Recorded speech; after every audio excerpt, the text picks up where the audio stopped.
এবার চোখ রাখছে বাংলাদেশের দিকে।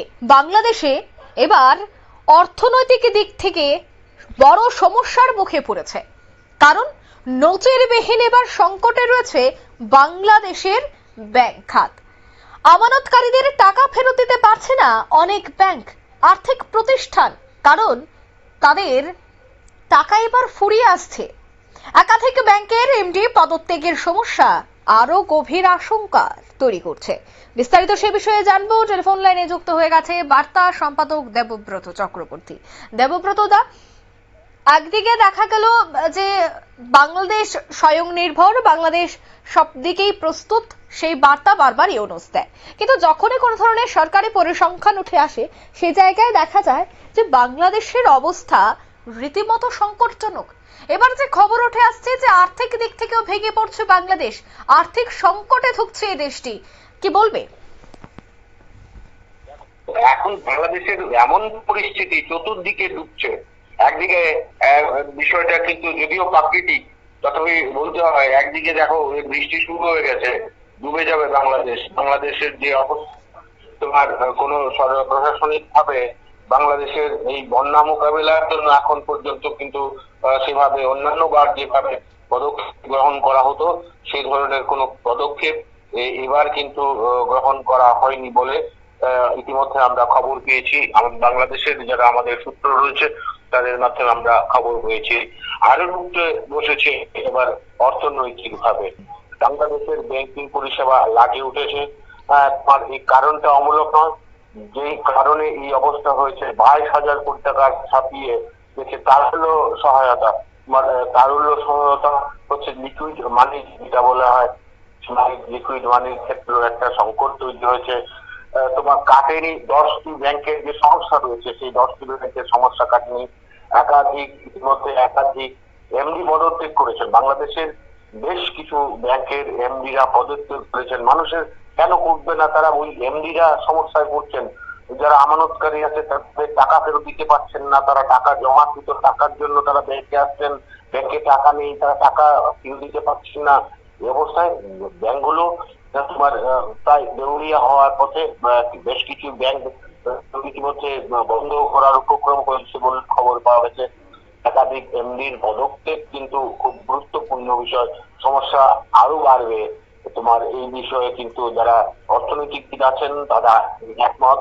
বেশ ব্যাংকে খাতে নজিরবিহীন সংকটকে কেন্দ্র করে সাধারণ মানুষ উদ্বিগ্ন। কিন্তু আশ্চর্যের ব্যাপার হলো, এই যখন পরিস্থিতি তখন বাংলাদেশের বর্তমান তত্ত্বাবধায়ক সরকারের যিনি উপদেষ্টা তিনি কোটি কোটি টাকা খরচ করে যিনি বিদেশ ভ্রমণ করছেন। হ্যাঁ, তোমার এই মুহূর্তে তিনি রয়েছেন জাপানে। এই জাপানে যদিও তিনি ভিক্ষাপাত্র নিয়ে গেছেন, যাই হোক তিনি সে ব্যাপারে কি করবেন ভালো তিনি এসে বলতে পারবেন। কিন্তু যে পরিস্থিতি তৈরি হয়েছে তাতে বাংলাদেশের অর্থনৈতিক সংকট বিশাল আকার ধারণ করেছে। একের পর এক দুর্বল ব্যাংক ও অর্থনৈতিক প্রতিষ্ঠানের তালিকা দীর্ঘ হচ্ছে, মানে বাড়ছে তোমার সংখ্যাটা, কমে বাড়ছে সেই সংখ্যা। তালা চলছে, ইতিমধ্যে যুদ্ধ শুরু করেছে তোমার একাধিক ব্যাংকের শাখায় টাকা। তোমার গ্রামেগঞ্জে বিশেষ করে আরো বেশি পরিস্থিতি জটিল হয়েছে। আমানতকারীদের জমা করা টাকা ফেরত দিতে পারছে না অনেক ব্যাংক ও আর্থিক প্রতিষ্ঠান। মূলধনের লাগামহীন ঋণ খেলাপি। তোমার প্রচুর সংখ্যক যারা তোমার ঋণ নিয়েছিলেন এই বাংলাদেশের আগস্টের যে অভ্যুত্থান, সেই অভ্যুত্থানের পর তারা তোমার এই ঋণ নিয়েছিলেন যারা, তারা তোমার আর সেই ঋণ ফেরত দেননি। এমনকি যে সমস্ত বেশ কিছু ব্যাংকে খুব বুদ্ধিমত্তা সহকারে ওই আগস্টের যে ছাত্র অভ্যুত্থান, সেই গণ অভ্যুত্থানে তোমার ব্যাংক গুলোতে কিন্তু খুব কৌশল ভাবে উদ্দেশ্য প্রণোদিত ভাবে হামলা ভাঙচুর চালানো হয়েছে।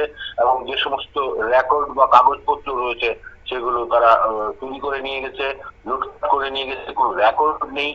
অসংখ্য ব্যাংক রয়েছে, সাধারণ যারা বিশেষজ্ঞ রয়েছেন তাদের অভিমত এই সমস্যা থেকে বেরিয়ে আসা বাংলাদেশের পক্ষে রীতিমতো বিপজ্জনক। টালমাটাল অবস্থায় রয়েছে পরিস্থিতি। সংকট নিরসনে বাংলাদেশ ব্যাংক একাধিক ব্যাংক ও আর্থিক প্রতিষ্ঠান একক গুরুত্বকরণের পথে হাঁটলেও তোমার খাত সংশ্লিষ্টদের আশঙ্কা এতে সমাধান না হয়ে সমস্যা আরো বাড়তে পারে।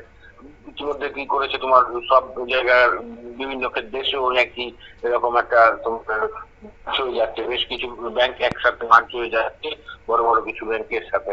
বাংলাদেশেও ঠিক তাই হয়েছে। কিন্তু এই যে তোমার একত্রীকরণ, হ্যাঁ, এই যে একত্রীকরণটাকে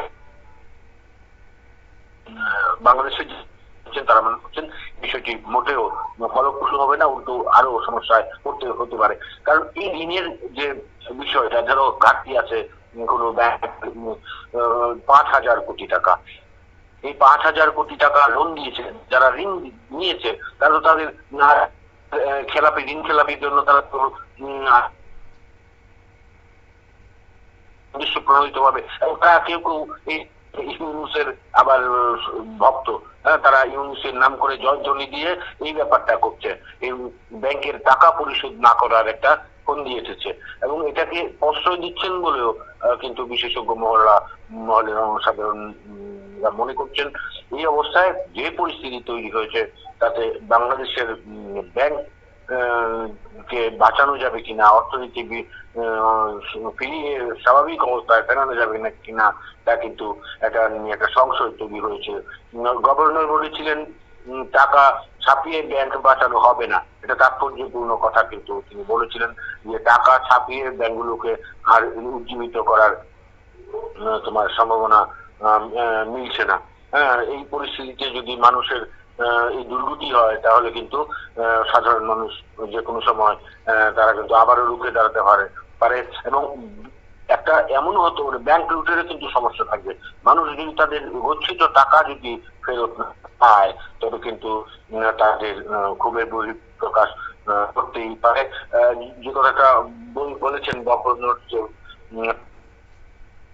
ব্যাংক তবু অনিচ্ছাকৃত ভাবে 22,000 কোটি টাকা তারল্য সহায়তা দিতে হয়, তোমার তার ওই যে লিকুইড মানি যেটা প্রয়োজন, তবুও সংকট কাটেনি, দেওয়া হয়েছিল যে সংকট কাটেনি। এ বিষয়ে বাংলাদেশ ইনস্টিটিউট অফ ব্যাংক ম্যানেজমেন্টের প্রাক্তন মহাপরিচালক তৌফিক আহমেদ চৌধুরী বলেছেন, ব্যাংক একভূতকরণের কিন্তু জোর করে করা ঠিক হবে না। একটা ব্যাংকের তোমার ব্যালেন্স শিট আরেকটা ব্যাংকের সঙ্গে একভূত করবে, দুই ব্যাংকের কার্যক্রম মিলিত হবে, সুতরাং এগুলো জোর করে করানো ঠিক নয়। সম্প্রতি বাংলাদেশের হাসান এইচ মনসুর বলেছেন, দুর্বল 6টি ইসলামিক ব্যাংককে একীভূত করা হবে, এই উদ্যোগ নেওয়া হয়েছে। একীভূতকরণের তালিকায় রয়েছে সোশ্যাল ইসলামিক ব্যাংক, গ্লোবাল ইসলামী bank, ICC Islamic bank, Exim bank, first security ইসলামী ব্যাংক ও ইউনিয়ন ব্যাংক।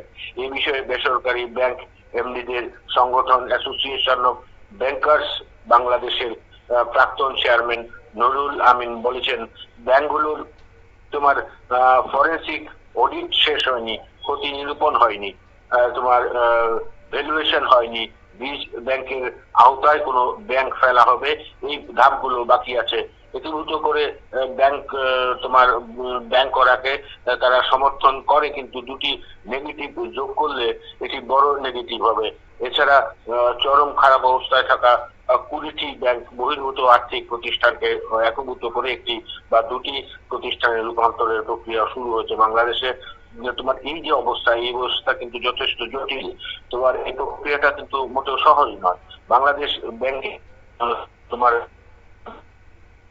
মোট ঋণের 83.16% খেলাপি, মোট ঋণের 83.16% খেলাপি, মানে তারা ঋণ দিচ্ছেন না।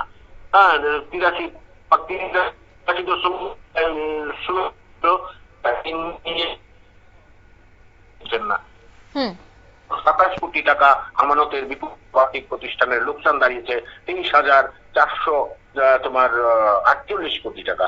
বাংলাদেশ ব্যাংকের নতুন নীতিমালার কারণে 2024 সালের ডিসেম্বর শেষে ব্যাংক খাতে খেলাপি ঋণের পরিমাণ দাঁড়িয়েছে 3,45,765 কোটি টাকা। এই যে ঘাটতি, এই যে খেলাপিরা তোমার ঋণ না দিয়ে, ফেরত না দিয়ে তারা এমন একটা পরিস্থিতি তৈরি করেছে যে তারা এতে কিন্তু বাংলাদেশের যে টোটালি এটা ভেঙে পড়েছে। হুম। এবং এই ব্যবস্থা কি করে বাংলাদেশ সরকার, বর্তমান অন্তর্বর্তীকালীন সরকার তা ফিরিয়ে আনবে তা নিয়ে কিন্তু তার সংশয় তৈরি হয়েছে অঙ্কিতা। ধন্যবাদ। অর্থাৎ তারা কিভাবে এই ঋণ শোধ করবে তা নিয়ে অবশ্যই সংশয় থাকছে, কারণ বর্তমানে ইউনূসের বাংলাদেশে কিন্তু দেখা গেছে যে সব থেকে বেশি এখন ব্যাংকগুলি যারাই ইনভেস্ট করেছে বা যাদের টাকা দেওয়ার প্রয়োজন রয়েছে কাউকেই কিন্তু টাকা দিতে পারছে না, ব্যাংকের খাত কিন্তু সম্পূর্ণ ফাঁকা হয়ে পড়েছে। তবে এই বিষয়টা থেকে কিভাবে এবার উঠে দাঁড়াবে বাংলাদেশ তা নিয়েও কিন্তু এবার অনেকটাই চিন্তায় রয়েছে ইউনূস। নিয়ে নিচ্ছি ছোট্ট একটি বিজ্ঞাপন, বিরতির সঙ্গে থাকুন।